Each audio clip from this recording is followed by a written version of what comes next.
Welcome to easy learning 700। ये ECO 401 economics की short lecture series का तीसरा लेक्चर है।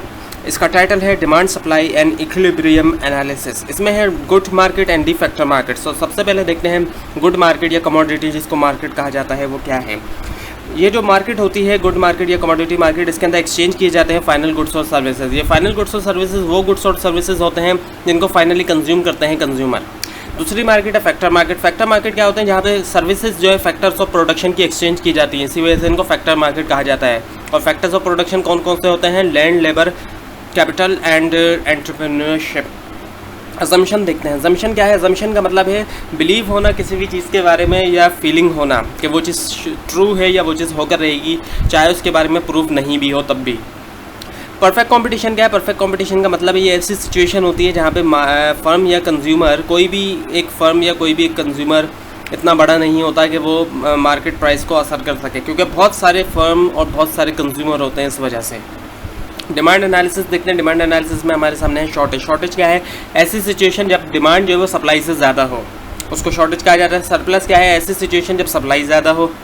अब प्राइस मैकेनिज्म देखते हैं। प्राइस मैकेनिज्म क्या है, ये एक सिग्नलिंग और रेशनिंग डिवाइस है जो जिसके ज़रिए कंज्यूमर या प्रोड्यूसर जो है वो एडजस्ट करते हैं डिमांड सप्लाई को शॉर्टेज और सरप्लस के रिस्पांस में। यानी शॉर्टेज होगी तो सप्लाई बढ़ा दी जाएगी, सरप्लस होगी तो सप्लाई को कम कर दिया जाएगा। अब नॉर्मल गुड्स क्या है, नॉर्मल गुड्स वो गुड्स होते हैं जिनकी डिमांड जो है वो बढ़ जाती है जैसे जैसे कंज्यूमर की इनकम इंक्रीज़ होती है, जबकि इन्फीरियर गुड इसका उलट होता है जिसकी डिमांड घट जाती है जब कंज्यूमर की इनकम इंक्रीज़ होती है, क्योंकि ये लो स्टैंडर्ड के गुड्स होते हैं। इस वजह से मतलब जाहिर बात है जब कंज्यूमर की इंक्रीज़ होगी इनकम तो कंज्यूमर ज़्यादा हाई स्टैंडर्ड के गुड्स को प्रेफर करेगा लो स्टैंडर्ड गुड के बजाय। और इसी की एक टाइप है इन्फीरियर गुड की गिफिन गुड। ये भी इसी की एक टाइप है जो लॉ ऑफ डिमांड को वायलेट करती है। यानी कि इसके अंदर होता ये है कि जब प्राइस में चेंज होता है तो क्वांटिटी जो डिमांडेड जो है वो उसमें भी चेंज आता है बिल्कुल सेम डायरेक्शन में, और ये वायलेशन है लॉ ऑफ डिमांड की। अच्छा, सब्स्टिट्यूशन इफेक्ट है अब आपके सामने। सब्स्टिट्यूशन इफेक्ट के अंदर क्या होता है, जब किसी भी चीज़ की प्राइस बढ़ती है तो कंज्यूमर उस चीज़ को छोड़ के दूसरी चीज़ की तरफ मूव कर जाता है जो उसका सब्स्टिट्यूट होती है। फॉर एग्जांपल अगर बटर की प्राइस मूव करे तो मार्जरीन की तरफ कंज्यूमर मूव कर दिया है, इसको हम कहते हैं सब्स्टिट्यूशन इफेक्ट, कि सब्स्टिट्यूट प्रोडक्ट को की तरफ मूव कर जाना। दूसरा है इनकम इफेक्ट। इनकम इफेक्ट का क्या मतलब है, जब चीज़ों की प्राइस गिरती है तो उससे क्या होता है, कंज्यूमर की इनकम इंक्रीज़ होती है। इनकम कौन सी इंक्रीज़ हुई, मॉनेटरी इनकम नहीं, यानी पैसों वाली इनकम इंक्रीज़ नहीं हुई, बल्कि उसकी रियल इनकम इंक्रीज़ हो गई, उसकी परचेजिंग पावर बढ़ गई है, वो ज़्यादा चीज़ें खरीद सकता है। अगर वो 1000 की पहले 10 पीस ख़रीद रहा था किसी भी चीज़ के, सोप के 10 पीस ख़रीद रहा था, अब उसके प्राइस गिर गए सोप के तो वो 10 के बजाय वो 11 पीस खरीद सकता है। तो ये उसकी रियल इनकम एक तरह से बढ़ गई है। तो अब देखते हैं प्राइस इफेक्ट। प्राइस इफेक्ट क्या है, वो कॉम्बिनेशन है इन दोनों का, इनकम इफेक्ट और सब्स्टिट्यूशन इफेक्ट दोनों को हम ऐड कर देंगे तो हमारे पास सामने प्राइस इफेक्ट आ जाएगा। अब सब्स्टिट्यूट क्या होती है, सब्स्टिट्यूशन इफेक्ट तो आपने पढ़ लिया। सब्स्टिट्यूट का मतलब होता है एक प्रोडक्ट दूसरे प्रोडक्ट से कॉम्पीट करती है, यानी एक प्रोडक्ट दूसरे प्रोडक्ट की रिप्लेसमेंट है, एक प्रोडक्ट दूसरी प्रोडक्ट की जगह यूज़ हो सकती है, जैसे बटर और मार्जरीन जिसके एग्जाम्पल मैंने आपको पहले भी दिए। कॉम्प्लीमेंट क्या होते हैं, कॉम्प्लीमेंट ऐसे गुड्स होते हैं जो आपस में एक दूसरे के साथ इस्तेमाल किए जाते हैं, जैसे राइट शू और लेफ़्ट शू। शू का पेयर बनता है, कभी भी सिंगल शू नहीं होता। उसके अलावा ब्रेड एंड बटर हो गई, बटर यूज़ किया जाता है ब्रेड के साथ, मार्जरीन भी लोग यूज़ करते हैं हमारे मुल्क में। उसके अलावा फ़ोन के साथ चार्जर यूज़ किया जाता है, चार्जर उसका कॉम्प्लीमेंट है, हेडफोन्स कॉम्प्लीमेंट है, केबल उसकी कॉम्प्लीमेंट है। तो ये तमाम चीज़ें कॉम्प्लीमेंट गुड में आती हैं। डिमांड क्या है, डिमांड का मतलब है क्वांटिटी, वो क्वांटिटी जो कि बायर ख़रीदना चाहता है, जो प्राइस कंसीवेबल प्राइस है उसके ऊपर, उसको हम डिमांड कहते हैं। अब लॉ ऑफ डिमांड क्या है, लॉ ऑफ डिमांड का मतलब ये है कि तमाम अदर फैक्टर्स जो है वो कांस्टेंट रहते हैं। अगर प्राइस बढ़ता है किसी भी कमोडिटी का, किसी भी चीज़ का, तो उसकी क्वांटिटी डिमांडेड के अंदर कमी आती चली जाती है। अब वो अदर फैक्टर्स क्या है, income, population, taste, price of all other good. यानी कि अब इनकम सेम है लेकिन अगर किसी चीज़ के प्राइस बढ़ जाएंगे तो वो चीज़ कंज्यूमर कम ख़रीदेगा। इसी चीज़ को डिमांड स्केड्यूल के ज़रिए शो किया जाता है। डिमांड स्केड्यूल के अंदर क्वांटिटी डिमांडेड और प्राइस का कॉम्बिनेशन बनाया जाता है। जैसे प्राइस 5 है किसी चीज़ की तो क्वांटिटी डिमांडेड जो इंडिविजुअल कर रहा है, एक शख्स कर रहा है, वो 3.5 कर रहा है, और मार्केट के अंदर उसकी डिमांड है 3500। अब जब उसकी प्राइस गिर के 4 हो गई तो फिर 4.5 डिमांड हो गई, यानी बढ़ गई डिमांड, और मार्केट के अंदर भी सारी बातें डिमांड बढ़ गई। एक कंज्यूमर की भी डिमांड बढ़ी और साथ में पूरी मार्केट की डिमांड तो बहुत बड़ी हो जाएगी, क्योंकि मार्केट कई सारे कंज्यूमर की को मिल के बनती है। अच्छा, अब डिमांड कर्व, इसी चीज़ को ग्राफिकली रिप्रेजेंट करने के लिए डिमांड कर्व बना दिया जाता है। ये ग्राफ है जिसके अंदर क्वांटिटी के अगेंस्ट जो है वो प्राइस जो है वो क्वांटिटी के अगेंस्ट होता है, यानी कि प्राइस यहाँ आ गए वाई एक्सेस पे और एक्स एक्सेस पे आ गए क्वांटिटी डिमांडेड।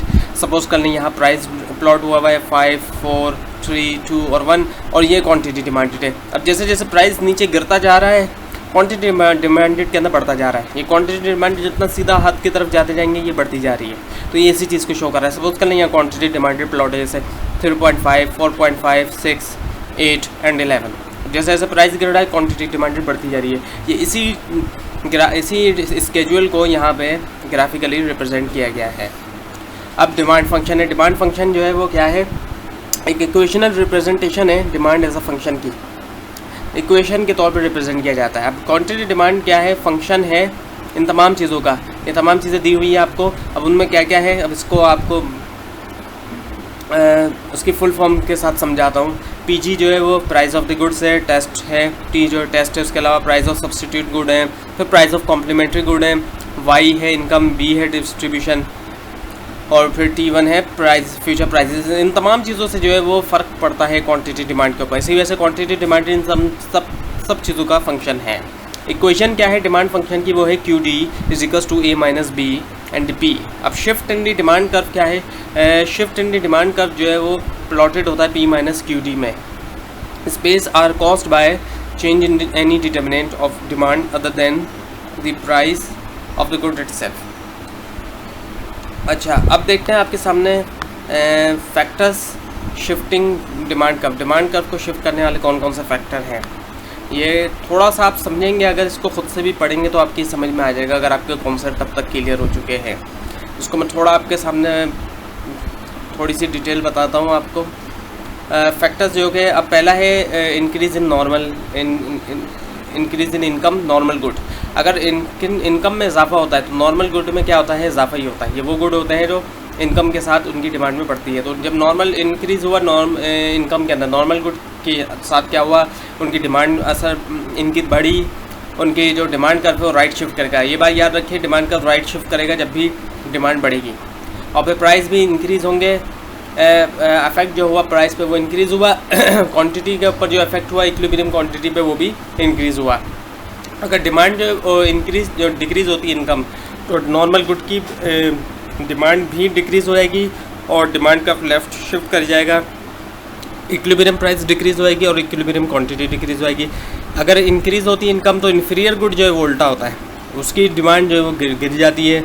इसी वजह से डिमांड का लेफ्ट शिफ्ट कर जाएगा, इक्विलिब्रियम प्राइस भी गिर जाएंगे और इक्विलिब्रियम क्वांटिटी भी गिर जाएगी। इसी तरह से डिक्रीज़ इन इनकम अगर होगी तो इन्फीरियर गुड का उलट है, इनकम डिक्रीज़ होने की वजह से इन्फीरियर गुड की डिमांड बढ़ जाएगी, उसका शिफ्ट राइट शिफ्ट कर जाएगा कर्व जो है, और इक्विलिब्रियम प्राइस बढ़ जाएगी, इक्विलिब्रियम क्वांटिटी भी बढ़ जाएगी। अगर सब्स्टिट्यूट की प्राइस बढ़ेगी तो सब्स्टिट्यूट गुड जो है वो उसका उल्टा असर होता है। सब्स्टिट्यूट गुड की प्राइस बढ़ने का मतलब है कि डिमांड पे जो असर आएगा वो आएगा इंक्रीज़, डिमांड का राइट शिफ्ट कर गया, इक्विलिब्रियम प्राइस बढ़ गया, इक्विलिब्रियम क्वांटिटी बढ़ गया। डिक्रीज़ होगा सब्स्टिट्यूट गुड तो डिक्रीज़ हो जाएगा और डिमांड कर्व लेफ्ट शिफ्ट कर जाएगा, इक्विलिब्रियम प्राइस गिर जाएगी, इक्विलिब्रियम क्वांटिटी गिर जाएगी। कॉम्प्लीमेंट्री गुड की अगर प्राइस बढ़ेगी तो डिमांड गिर जाएगी, क्योंकि दोनों चीज़ें एक साथ यूज़ होती हैं। डिमांड का लेफ्ट शिफ्ट हो जाएगा, इक्विलिब्रियम प्राइस भी गिर जाएगी, इक्विलिब्रियम क्वांटिटी भी गिर जाएगी। और डिक्रीज़ अगर हो जाएगी कॉम्प्लीमेंट की प्राइस तो इफेक्ट जो है डिमांड पे इंक्रीज़ होगा, कर्व राइट वर्ड शिफ्ट आएगा, प्राइस जो है वो इक्विलिब्रियम प्राइस बढ़ जाएंगे, इक्विलिब्रियम क्वांटिटी बढ़ जाएगी। इंक्रीज़ इन टेस्ट अगर होगा और प्रेफरेंस होगा तो उसका क्या होगा, इंक्रीज़ हो जाएगी डिमांड का राइट शिफ्ट आएगा और उसके अलावा इक्विलिब्रियम प्राइस भी बढ़ जाएगा, इक्विलिब्रियम क्वांटिटी भी। डिक्रीज़ होगा अगर टेस्ट और प्रेफरेंस तो उससे डिमांड जो है वो गिर जाएगी और डिमांड का लेफ्ट शिफ्ट आएगा और जो इफेक्ट है इक्विलिब्रियम प्राइस का वो भी गिर जाएगा, इक्विलिब्रियम क्वांटिटी वो भी गिर जाएंगे। अच्छा, increase in number of consumer जब नंबर बढ़ता है तो उससे डिमांड भी बढ़ जाएगी, डिमांड का राइट वर्ड शिफ्ट कर जाएगा, इक्विलिब्रियम प्राइस भी बढ़ जाएंगे, इक्विलिब्रियम क्वांटिटी भी बढ़ेगी।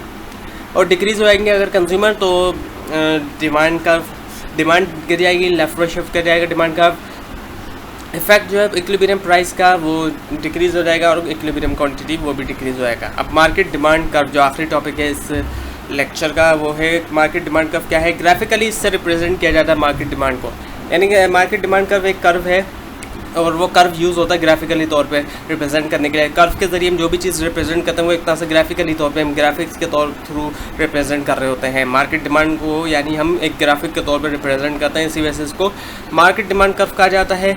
और ये शो करता है क्वांटिटी यानी मिकदार को ऑफ अ कमोडिटी, किसी भी चीज़ की जो कि consumer are willing and able to purchase, जो कि कंज्यूमर ख़रीदना भी चाहता है और वो ख़रीद सकता है during a period of time, एक पीरियड ऑफ टाइम में एट वेरियस अल्टरनेटिव प्राइजेस, बहुत से अल्टरनेटिव प्राइजेस के ऊपर, while holding constant everything else that affect demand, और बाकी दूसरी चीज़ों को कांस्टेंट रखते हुए जो डिमांड को असर करें। तो ये था आज का लेसन नंबर 4।